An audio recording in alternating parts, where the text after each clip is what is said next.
We're gonna try this again.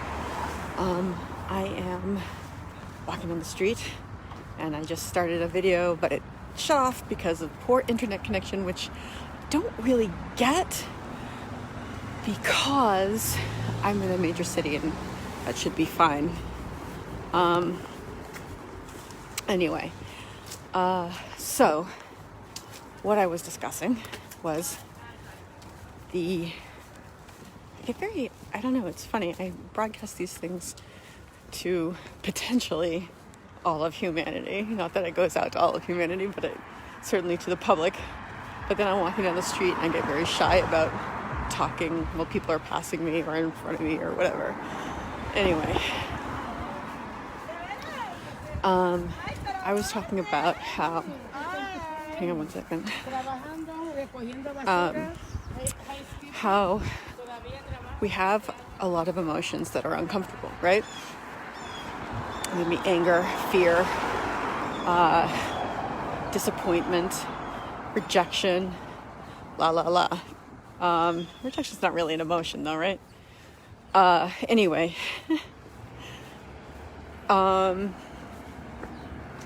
sorry, went off on a little thought tangent there. Well, we have these emotions that make us uncomfortable, and we usually act or react in a way as to either avoid them or we act from them,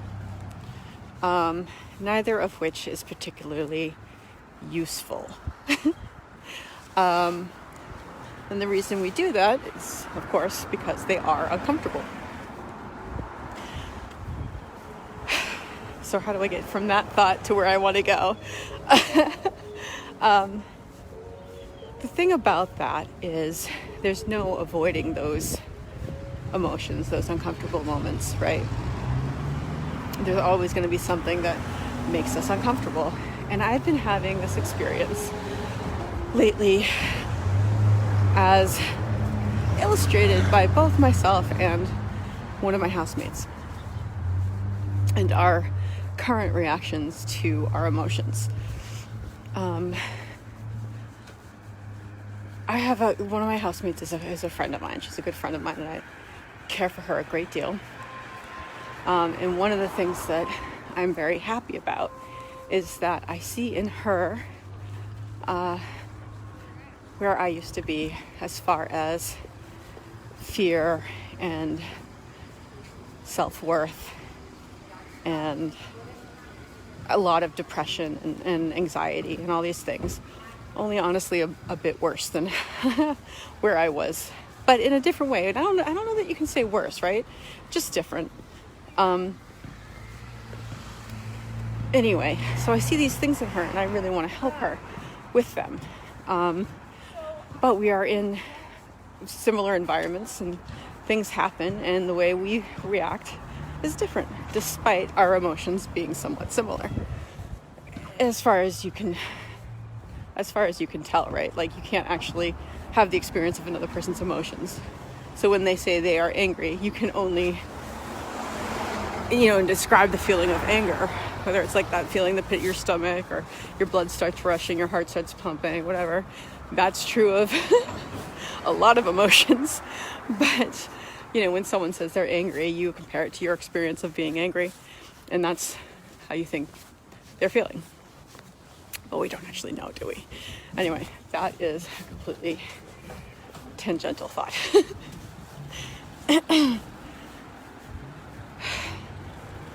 There is one of our housemates is a bit of a pill. And he likes to do things to piss everybody off. He obviously has, a very damaged psyche, and I do feel very badly for him because the way he behaves and how he interacts with people certainly indicate that he's not going to be able to form great relationships.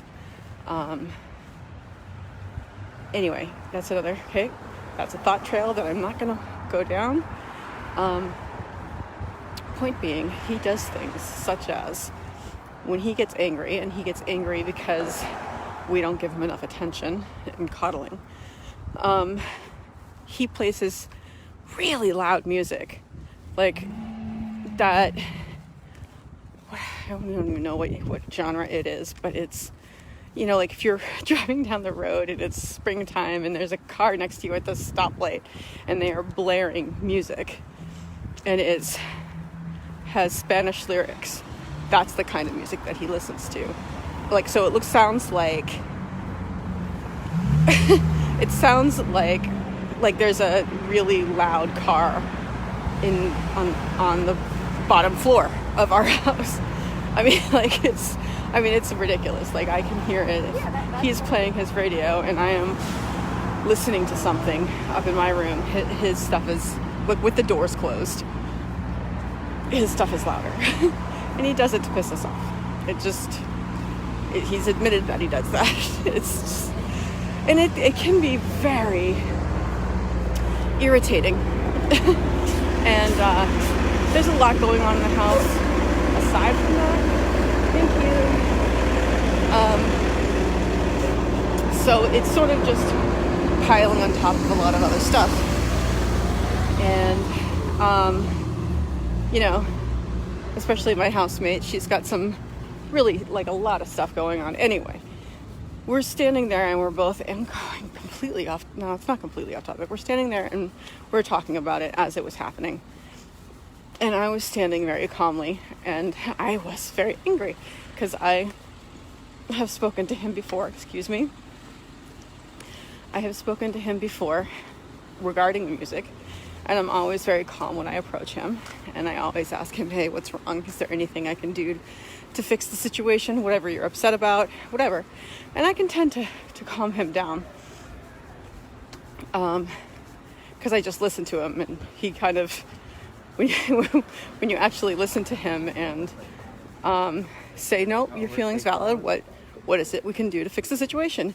He kind of loses his tract. You know what I mean? He kind of loses his traction and he doesn't even know what it is he's actually upset about. So he starts making things up and you're like, okay, well, how about we make a rule and then we all follow the rule? And he's like, anyway. The point is that I very often will be the one to deal with him when he's angry. But I just don't have the energy right now to do it. And acting out of the feelings that I'm having when he's doing things to piss us off would not be useful. It would just completely exacerbate the situation. Exacerbate the situation. Let's get some diction going on there, Jennifer. So I haven't been going and talking to him about it because it just doesn't seem like there's a point, really.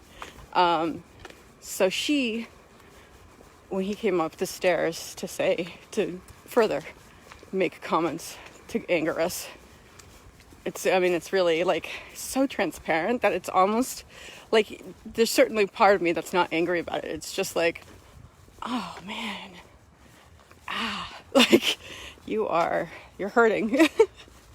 Like, you are just destructing things. He's destructing things. Anyway, the point is, God, Jennifer, on point. The point is, my housemate and I were standing there talking about it. And when he came up, she began getting irritated and agitated. And I happened to be behind a door where she could see me and he couldn't. So I was like, like, just don't engage. We'd been talking about it earlier. And I'm just like, don't engage. So he leaves. She kind of just drops it and goes in the other room. I close my door. He leaves. And then I go into her room. And I'm like, if you react out of anger, you're giving him what he wants. And why give him that? Because it's just make the situation more, worse. So she's like, yes, I know. but I'm so angry and you're so calm. And I'm just like, see, I'm actually coming back to the point here. I'm like, oh no, I'm angry. I look calm, yes, but there's lots of anger happening inside of me. I just am choosing not to feed it, and not to react out of it, and not to,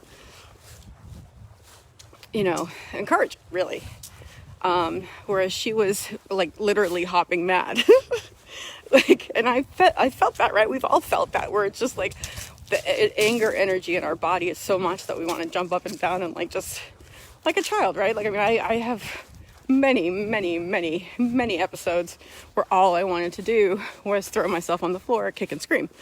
But thankfully I haven't. And we were just discussing how when you're quiet, I mean, and I have to admit, like, we both have a lot of stressors going on right now. She's got a lot going on. So I can understand how things are a bit less easily managed. But she also holds on to things quite tightly. And that's destructive too. But point is, God, maybe I should just cut this video and bring it all down, right? Anyway, the point is, I was standing there feeling this anger and this, resentment.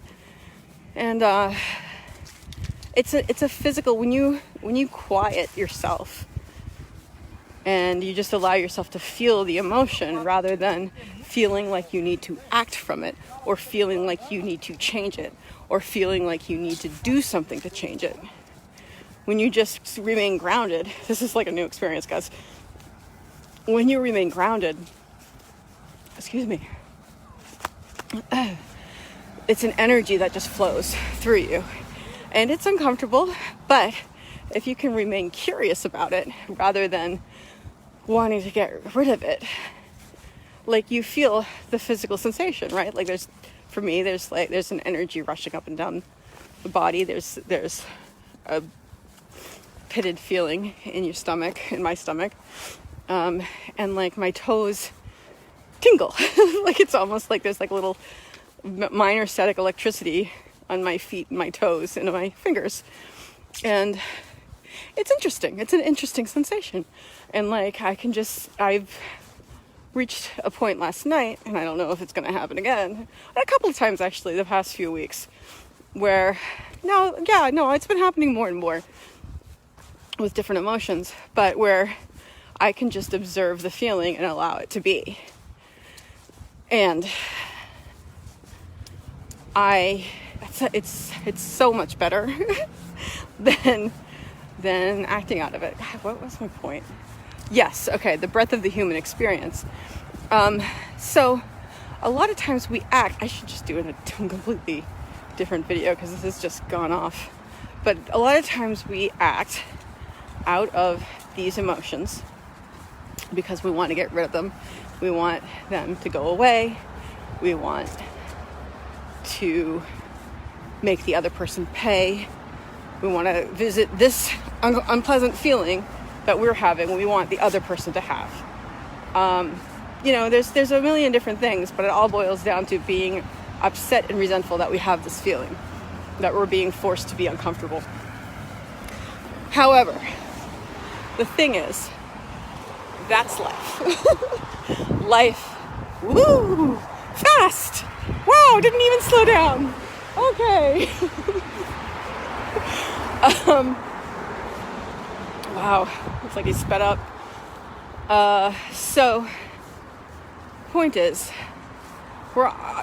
these emotions exist, and they're always going to exist, and you can't ever stop yourself from being angry. Like, as far as like life goes, you're gonna get angry. It's inevitable. So you've got to kind of accept that. You've got to kind of accept the fact that you're going to have emotions that are uncomfortable, and very uncomfortable. Sometimes they're very, very uncomfortable. The key, though, is to realize that that is part of the human experience. And as human beings, one note would be really boring Like being happy all the time or being whatever. That would be boring. And our heart, our emotions, are like a beautiful, as Michael Singer says, because I'm obsessed.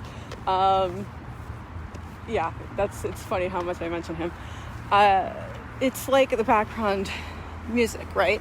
And we can choose to allow ourselves to have a symphony, or we can do like and have that be it.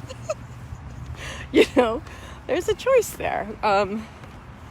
And you know, the notes that they play, the notes that our hearts play, can be incredibly beautiful. You know, we go to plays, we watch movies, we listen to music to feel these feelings that are elicited by these, right? You go and you sit in a theater and maybe not everybody goes to see plays, but you go to sit in a movie theater and everything in that movie is created literally with the idea of causing an emotional reaction in you. And that's what you go for. You go to action movies to be like, wow! You know what I mean? Like, or psychological thrillers to be like, ooh! And, like, you know, we pay for these emotional experiences, but then in our own lives, we don't want to experience them. Which is silly, right? It's just kind of silly. Why not use our lives as an emotional experimentation lab and see what it is we can feel and what it feels like, right? Yeah, so this conversation's going all over the place. Anyway, so the way I was doing this, let me put in a little practical advice here, or at least describe how to do what I've been doing, or how I've done what I'm doing, is that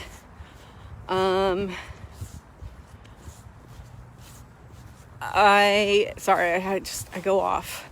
I gotta focus. focus.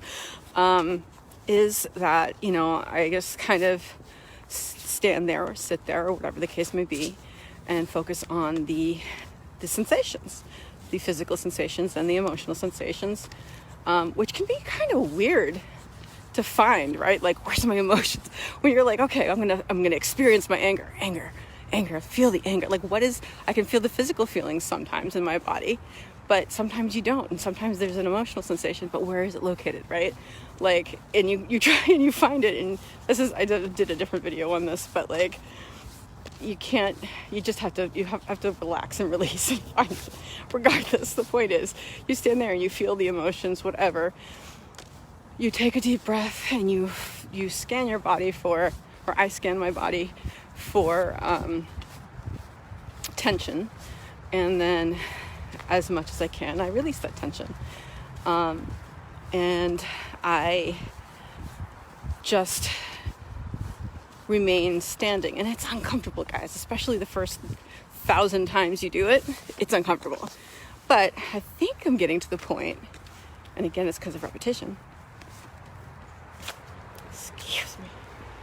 I blend up broccoli in my smoothies in the morning, and I think I gotta do something about my microbiome so that it doesn't cause this thing. Anyway, so my thought was, so sometimes this guy's here like stopping and looking back at me. I'm gonna kind of pause.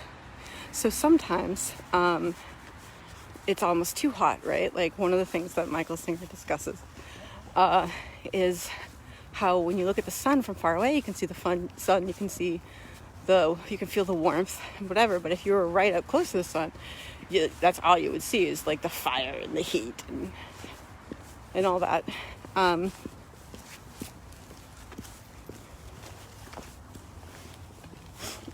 So, and that gets uncomfortable, right? But it's not going to kill you. And if you can allow yourself to just stand there or sit there or wherever you're doing, lie there, whatever the case may be, and just experience it, you're richer for it. right? These are the emotional experiences that we actually pay money and seek out vicariously, to have vicariously, but we don't want them in our lives because that's too scary. But when you have and allow yourself to experience all these different emotions, be they uncomfortable or not, and very often life gives us some uncomfortable emotions, let's just admit that.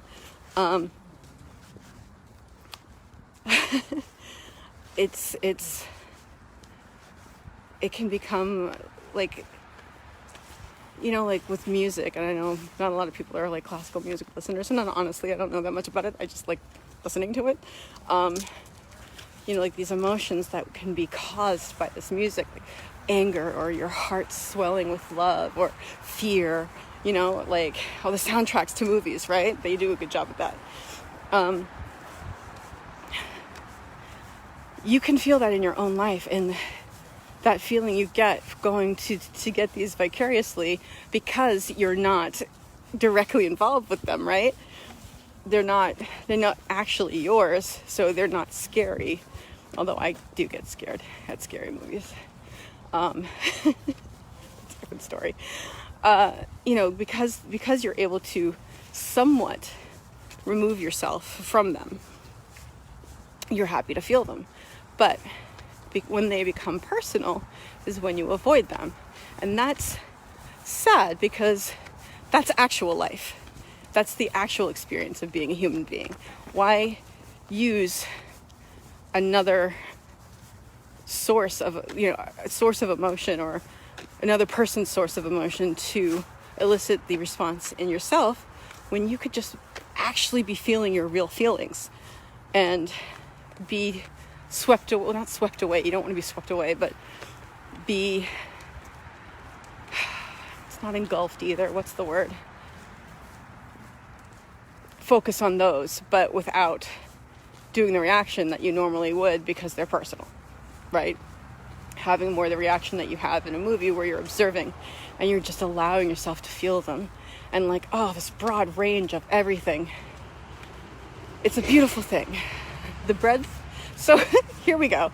The breadth of the emotional experience of being a human being. It's a wide range, and we are all the poorer if we don't allow ourselves to feel it. So I'm going to encourage you to allow yourself to feel it. Stop right there. And there we go. Okay.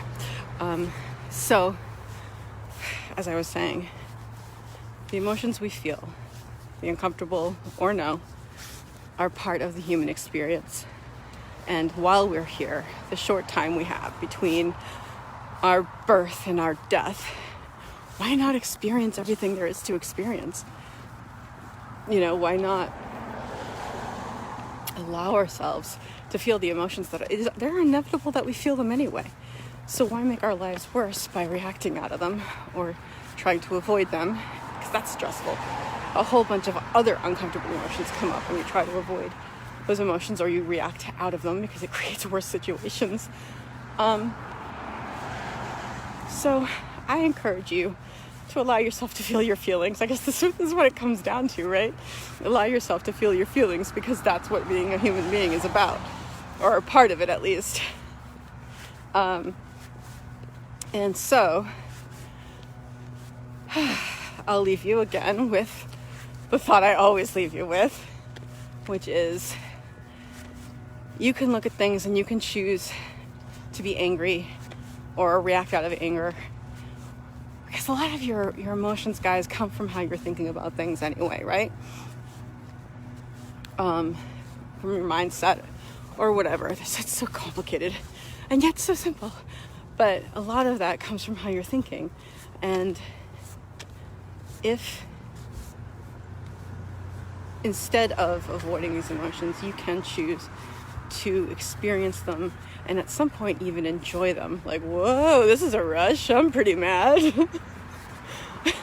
That's an interesting feeling. Oh, okay, let's go on that ride.